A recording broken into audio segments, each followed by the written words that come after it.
Welcome back to Chips and Salsa. I'm Jerry. I'm CRob.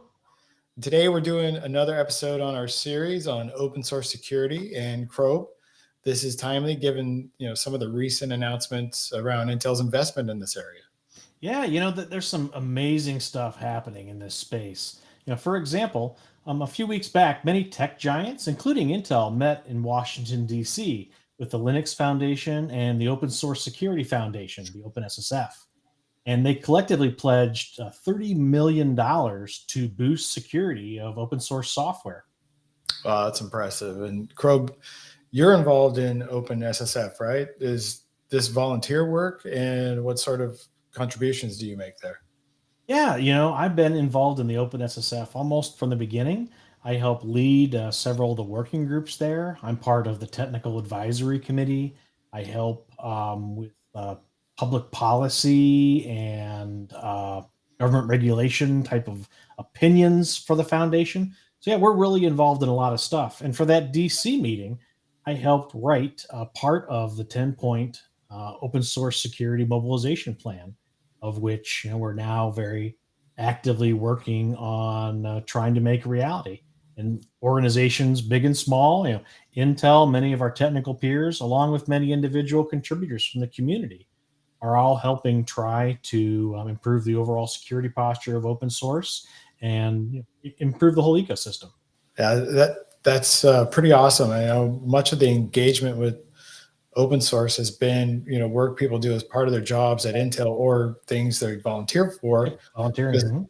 because they're very passionate about advancing security and technology. But this really started to become a greater focus back in October 2021 when our CEO Pat Gelsinger wrote an open letter to an open ecosystem where he made an Intel pledge to openness.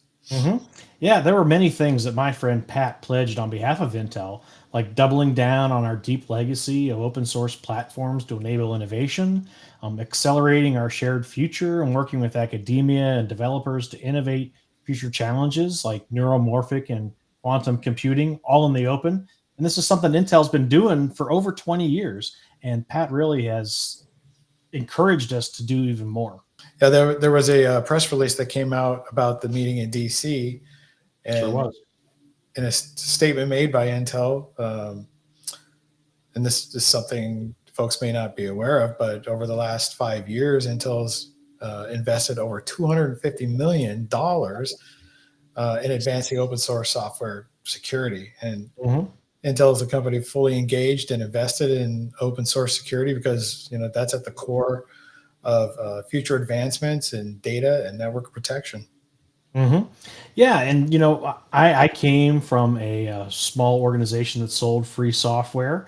I came from Red Hat, and I started my involvement there in the OpenSSF. And it's been amazing to come over here to Intel to see the company that's so invested in helping advance security in an open and inclusive way. It makes me happy to see all those companies pledging money and resources to kind of help support to build a better future for everybody. Yeah, yeah, it's all great stuff. But now on to this show. Let's transition to today's guest, who is someone who has been very active in open source for many years. Yeah, our guest today is Bill Roberts, who, among other things, is currently focused on the TPM2 open source software development for Linux and FreeBSD communities, as well as participating in the Trusted Computing Group working groups. Yeah, sounds like he's doing very amazing work. So let's cut to Bill and learn more. Yeah. Well, hey, Bill, welcome to the show. Thanks for joining us today. How are you doing? Pretty good yourself.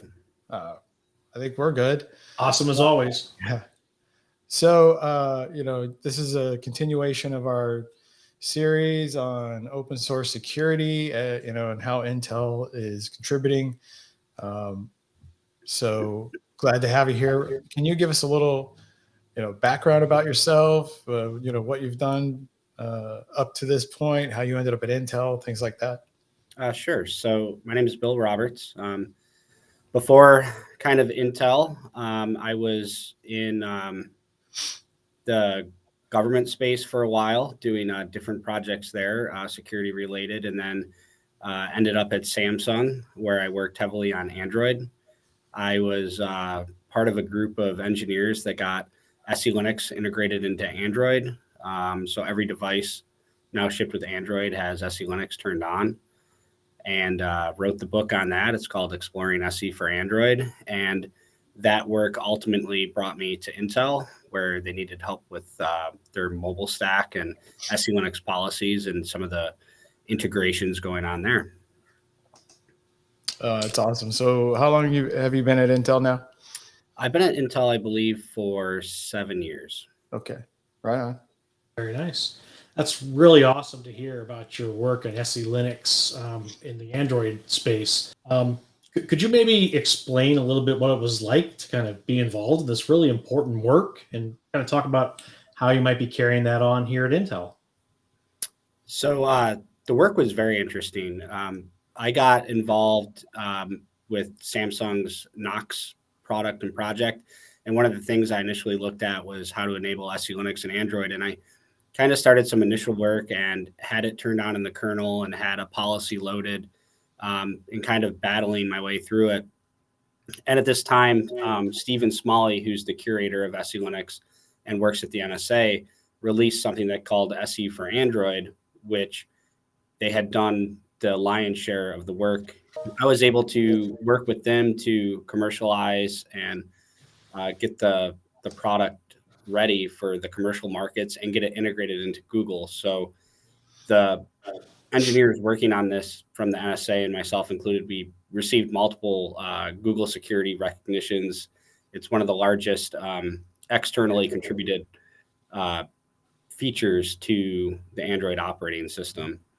And it was really nice working with Stephen Smalley and the other folks from the NSA, because they were all experts in SE Linux and operating systems, and they were mentors to me, and I learned a ton. That's awesome. Keep Linux enforcing. So that's awesome. You also work on TPM2 open source software development. Can you tell us a little bit more about that work? Yeah. So when I joined Intel, I was kind of still working on the SE Linux stuff, and eventually wanted to go move on to different technologies. And there was this little TPM2 security chip that ships as essentially in the firmware package for all of Intel products, and as well as other products from different vendors. And there's discrete versions of this chip as well. And I kind of wanted to get involved in the software, because when I went around to different conferences, I asked a lot of working with TPM. They were still on version 1.2, why they weren't on 2.0. And they said the software support just wasn't mature enough to get them to migrate over. And I wanted to try to affect change in that space and get people to migrate to 2.0 so they could get away from, using like deprecated hashing algorithms and get just better security features out of this TPM. Awesome. Could you maybe talk a little bit about your contributions to the Trusted Computing Group? Sure. So part of like enabling TPM 2.0 for industry, so taking it from this piece of hardware and getting the software in place so people can use it. I also sit in different work groups in the Trusted Computing Group. So the Trusted Computing Group is an organization that's comprised of multiple companies that come together and try to define standards for how things behave, so everybody's stuff plays nicely together. And so the Trusted Computing Group comes up with the specification for the TPM, the actual like hardware interface. There's another working group called the Trusted Software Stack, the TSS working group, and I sit in there and we develop the software interfaces for how to use the TPM. So we look at things like, what are the pain points for integrating with the TPM? What are people having problems with? And we try to create libraries and solutions to address those issues in industry. It's interesting because that's a lot of, contribution to some very important, core technologies. Do you see are Intel competitors involved in those kinds of activities as well, or? Some are, some aren't. There's a lot of different working groups in the trusted computing group, and certain companies are more active in different working groups than others. So I can really only speak for my specific working group, and we see all people from all over the industry, competitors, non-competitors. But it's really a place where everybody works together and kind of puts down their business hats and tries to make things work well. And my software that well, not my software, but the open source software that we build, that everybody's building, it works as well as with a competing device as it does with the Intel, because our goal is to enable everybody to benefit from the security feature. And Intel benefits and everybody else benefits. Maybe you can tell us, why is this important for Intel as a company to be contributing so heavily into these efforts? So whenever Intel creates a processor, it ships with some level of TPM 2.0 support. And it's a firmware TPM. And because it's a firmware TPM, it also supports a lot of different features. So not everybody's TPMs have the same level of feature parity as Intel's TPM.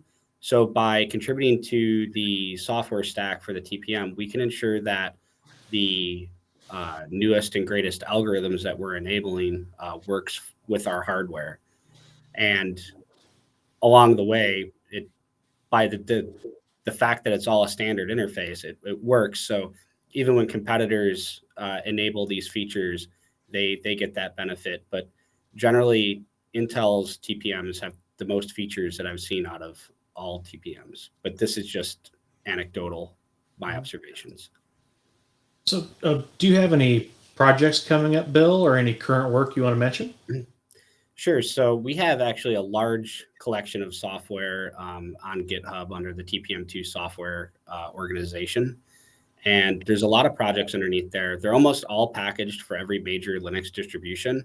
Nice. There's a set of core C libraries that allow you to integrate directly with the TPM.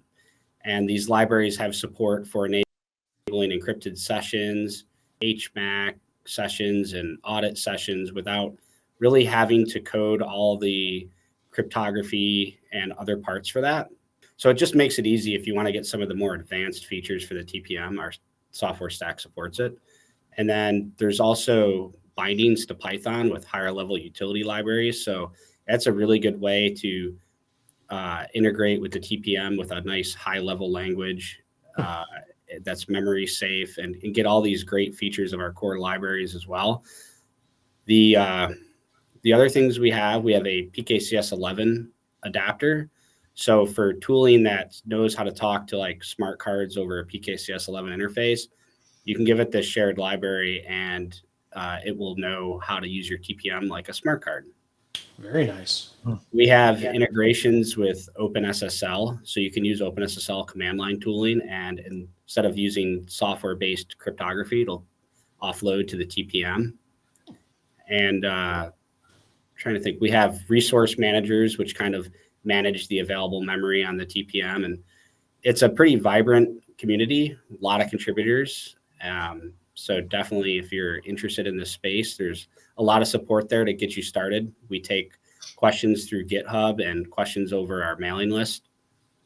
Oh, there's also a complete set of command line tooling, so you can, write bash scripts to interact with the TPM, or just do it over the shell interactively if you want to.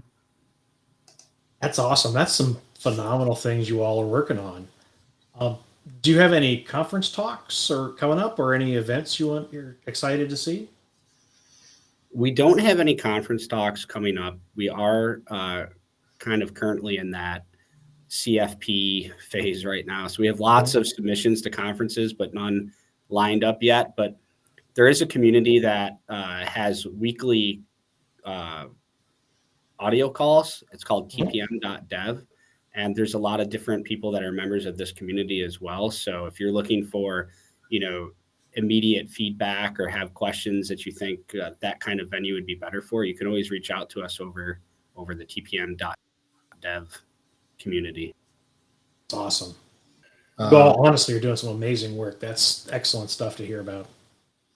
It was cool going from the fact that nobody wanted to switch to TPM 2.0 because the software wasn't ready to now there's other competing implementations of software stacks out there, but a university did a study to see who used what, and we have over 70% of the market. So, wow, I was pretty happy about that.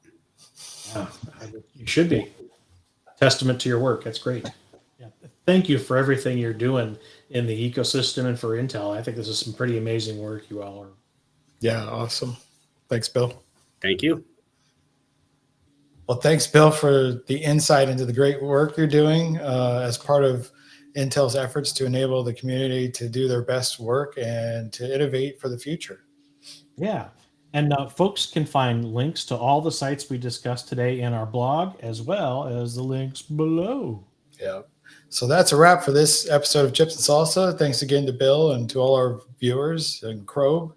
And we'll see you next time. Next time.